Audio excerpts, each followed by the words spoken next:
বৃষ্টির পূর্বাভাস নিয়ে লঘুচাপের বিস্তার কমতে পারে যেদিন সারা দেশে আগামী 5 দিন বৃষ্টিপাতের প্রবণতা অব্যাহত থাকতে পারে বলে জানিয়েছে আবহাওয়া অধিদপ্তর। রোববার ৩রা মে সন্ধ্যা ৬টা থেকে পরবর্তী 5 দিনের পূর্বাভাসে জানানো হয়েছে ঢাকা, ময়মনসিংহ ও সিলেট বিভাগে মাঝারি থেকে অতি ভারী বর্ষণ হতে পারে।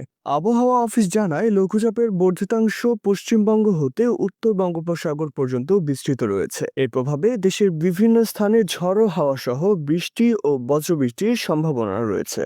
রোববার সন্ধ্যা ৬টা থেকে পরবর্তী ২৪ ঘন্টায় ঢাকা, ময়মনসিংহ ও সিলেট বিভাগের অনেক জায়গায় এবং রংপুর, রাজশাহী, খুলনা, বরিশাল এবং চট্টগ্রাম বিভাগের কিছু কিছু জায়গায় অস্থায়ীভাবে দমকা বা ঝড়ো হাওয়া সহ বৃষ্টি হতে পারে। বিশেষ করে ঢাকা, ময়মনসিংহ ও সিলেট বিভাগের কোথাও কোথাও মাঝারি ধরনের ভারী থেকে অতি ভারী বর্ষণের সতর্কতা দেওয়া হয়েছে। এ সময় সারা দেশে দিনের তাপমাত্রা সামান্য বাড়তে পারে। সোমবার ৪ঠা মে রাজশাহী, ঢাকা, খুলনা, বরিশাল ও চট্টগ্রাম বিভাগের কিছু কিছু জায়গায় এবং রংপুর, ময়মনসিংহ ও সিলেটের দু-এক জায়গায় বৃষ্টির সম্ভাবনা রয়েছে। সারা দেশের কোথাও কোথাও মাঝারি ধরনের ভারী থেকে ভারী বর্ষণ হতে পারে।